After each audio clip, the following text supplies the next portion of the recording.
Everyone. This is Adam and Katie with... Oh, hang on. We'll do that in a minute. I forgot my instructions. Welcome, everyone. Hey, Jennifer. Hey, Jen. Glad that you're here. We want to hear from you guys today. Hey, Hi, Rachel. We want to hear how you connect with your couple on a spiritual level. Hey, Hi, Christy. How are you from Florida? Yay. Hi. Okay, we're going to... Hey, we're having Florida weather this week. Yes. 75, 78 degrees. It's so nice. Okay, we're going to turn around. Hang on just a second.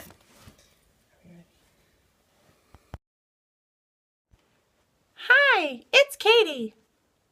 And Adam. For Stop Hammock Hammock time. time. See, we have our hammocks. Hey, this little intro was my husband's idea. Because guess what? It's too dark for the hammocks and it is too warm for the fire. So there goes our idea of, that's cute. So there, goes our idea of Stop Hammock time and fireside chat. So we are by the gallery wall. I'll show you. I was inspired by the nester. Do you guys know the nester? It doesn't have to be perfect to be beautiful. And it definitely is not perfect, but we don't have very many... My husband's being weird. We do have our hammocks. We have our hammocks. See? These are our hammocks, in case you didn't know. And I was thinking, is it ENO? Is that how you say it? Yeah. I think ENO, if you're watching, you could sponsor our hammock times because we give you props. Well, we just did right there. But anyway, our house doesn't have very many flat walls. Oh, thanks, Christy. And so our bedroom has one. So we put like everything we would have hung up. Hey, Tiffany, in the whole house right there. You gotta say something. Anything to say? Hi. Anyway, so what we want to talk about today is connecting spiritually. Adam wanted to call it spiritual sex. And I said, well, that will definitely bring out the creepers. Well, the creepers can't comment, but they can watch. So I did not submit to him, and I said spiritual intimacy. But before I was married, I grew up in the era of, courting type of thing. And so I think I had this picture in my mind of what a Christian... he's a good sport, isn't he, Christy? Props for being on Periscope. She was saying that because of the spirit. Right. Sex thing. See, I wasn't even thinking that. See, Yeah. he was tracking with you because he's a man. I was there. Anyway. Now, come on. What?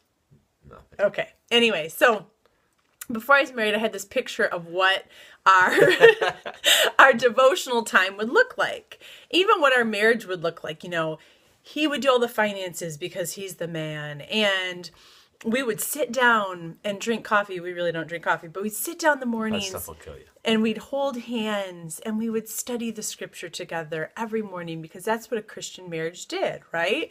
And I had this picture of what it was supposed to look like. Look, put your ear up a little bit.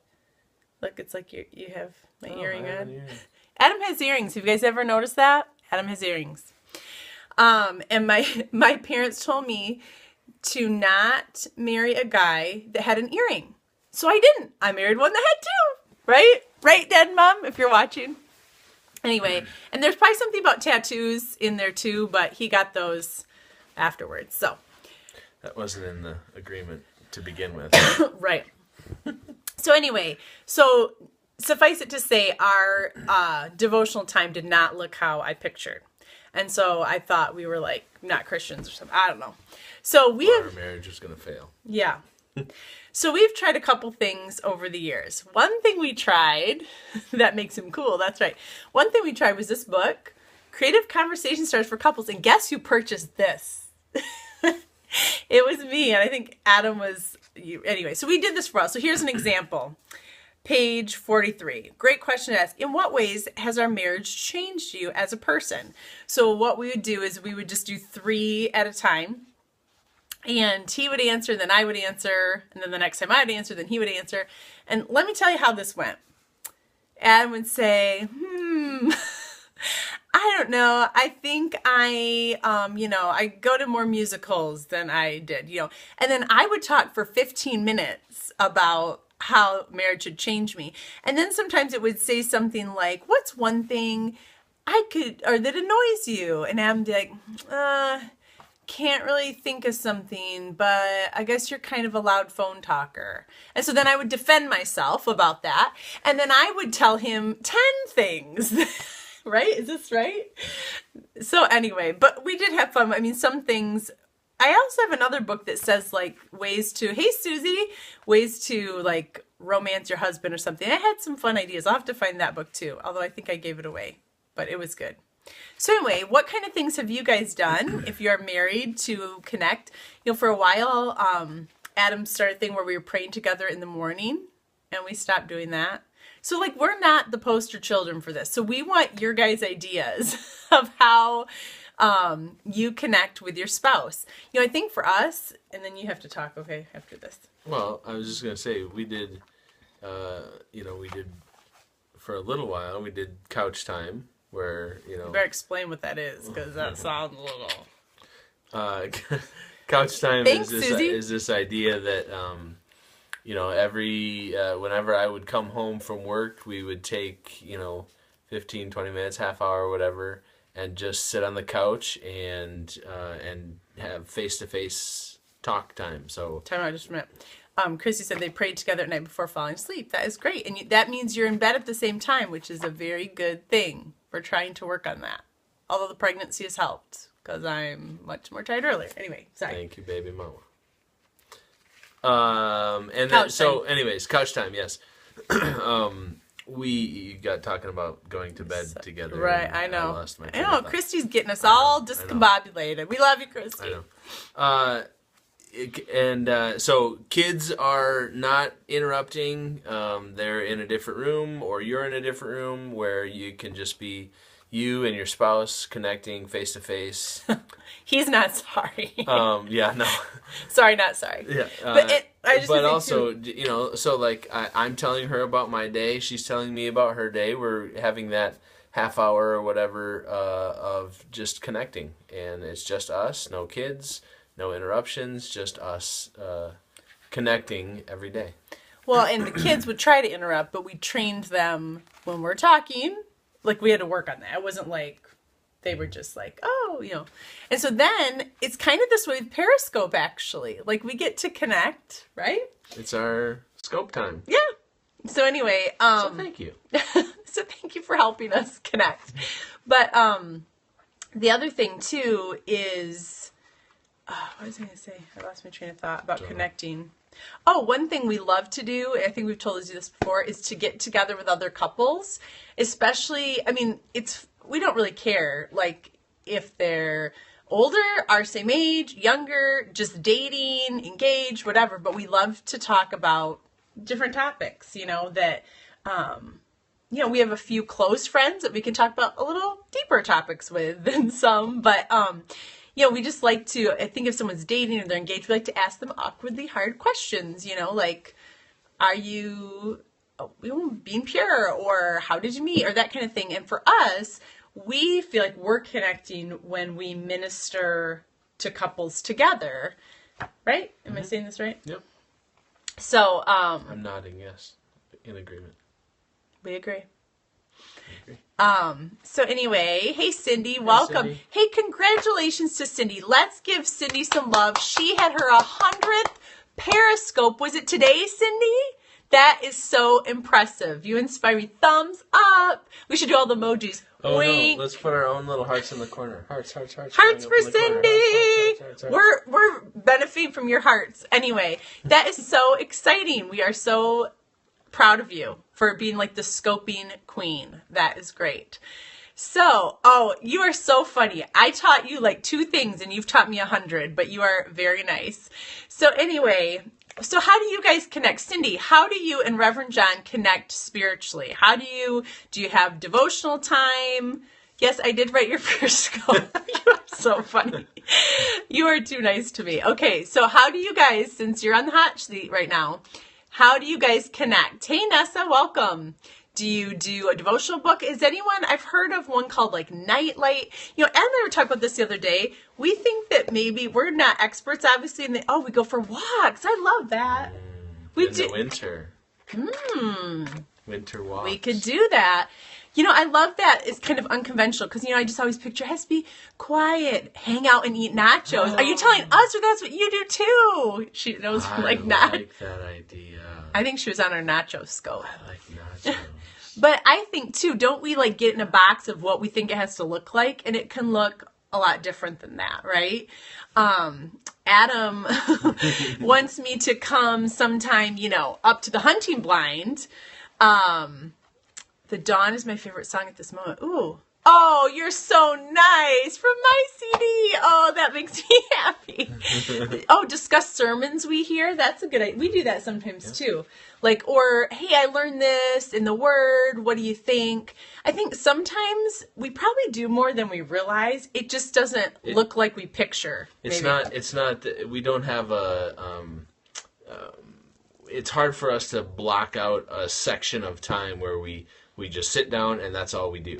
But a lot of times, that stuff comes up in just regular conversation or, while we're driving in the car. A lot of times we talk a lot while we're driving in the car. Because he can't go anywhere. I'm stuck. Captive audience. I'm stuck. See, the musical keeps wanting to come out. Do you notice that? I know that. So anyway, Adam and I were talking, though, about no offense, but I think there's some lame books out there. Would anyone agree with that? Like some lame books about, couple connecting. And so Adam and I were saying we should write one that's a little more like current or something, or more like gives suggestions for like, going for a walk or, doing this or theology over, nachos doesn't start with a T, but it worked in my head, something like, I don't know. Pub theology. Yeah. Something. Anyways, so you know what I mean? Like, just, I feel like sometimes the books that are out there are for a certain maybe age group or something. I don't know. Or just a certain season from the past. Anyway. Yes, especially like an app or something. That would be cool. Like a connecting. So even like if I'm at work and you're at home, we can FaceTime and talk or something like that where we can, but I'm a toucher. I like to a winter project for Adam and I. Yes, before this baby comes. Anyway, that's just something we're talking about. But if you have any good books, tweet it to me or put it in the comments because we are, people will ask us all the time because they think we're like good at this or something. Yes, Cindy. Yes. I am blessed. Physical touch. And I have at least 2 of my sons that are as well. The musical is coming out of me. Oh, good. Because of physical touch. Because it's having to do. You guys, I'm sorry. See you later, Christy. Go give your hubby a smooch if he's around. But anyway, we digress. So, tweet us though. Progress. Oh, my word. Depends on how you look at it. Oh, my word. So, yeah, but tweet me if you guys have a good one because people are always asking us and we're like, we got basically nothing because we're not fabulous at this. But spiritual intimacy is so important and connecting. First, I think what someone told us too, the most important thing is that you are individually connecting with the Lord, like each of you. And if you're doing that, I think you're going to be okay. And yes, you need to talk about those things. But if you're both connected with the Lord, it will overflow. Don't you think into what? Yeah, it'll just come out, like the sermon discussion stuff, if God's working and he's convicting you and challenging your heart and spurring you on and encouraging you through his word, then just a lot of times that just comes naturally, as in your natural day-to-day conversation with each other. You're saying, oh man, this was really cool. God did this today. And oh man, praise him for this, and hey, can you pray about this? I'm just kind of struggling with it. That stuff, that you're connecting spiritually and emotionally, even though you may not be sitting down and having your half-hour devotion together every morning before your husband goes off to work, which is great. That's very hard for us to do. We haven't been able to find a consistent rhythm in doing that, and so a lot of times that just happens in day-to-day conversation as we're growing and doing our own stuff. So the other thing we used to do sometimes is, our daily breads. We had one in the back of our toilet. And so when we were getting ready in the morning, it wouldn't be at the same time, but we would each read it. And so we knew that the other had read it, right? We did that for a little bit. Yeah, share awareness of God during our day. Absolutely. God sightings, as we like to say. Say so. And tell them what that is if they don't know. We like to do say so. We like to do it with each other. We do it with each other sometimes, but a lot of times I'll do this with students in our youth ministry. But say so is just an activity that is designed to make you more aware of, or opening your eyes and making you aware of what God's doing around you, and learning to recognize God at work. And so, where have you seen God at work? And if you have, say so. So it's kind of testimony. And sometimes it's just as simple as, oh my goodness, the sky this morning when I woke up was just amazing, and it just reminded me that he is an incredible artist, and he loves us so much, and he gives us good gifts. Some things like that. Or sometimes it's man, we were praying for my grandma who has cancer, and she's completely healed. Things like that, where you're just training yourself to recognize God at work, and recognizing it, being thankful for it, and testifying to it. Our toddler, I didn't even tell you this, the sky was really cool the other day, and he goes, "Look, Mom, the sky's pretty. God made it," because we've had those conversations. It was so cool. I'm like, "You're right, buddy." Anyway, well, thanks for joining us tonight as we talked about connecting spiritually. This is Katie and Adam Reed for Stop Hammock Time. We hope you'll join us next Wednesday at 7:00 p.m. Eastern Time for another episode. As always, please send us some ideas. We're always scrambling. I use the wrong phrases a lot. Scrambling to try to find something, but we appreciate you guys tuning in, and I will be back here at 1:30 Eastern Time Friday for We Write, where I'll give you some writing encouragement. Until next time, see you later.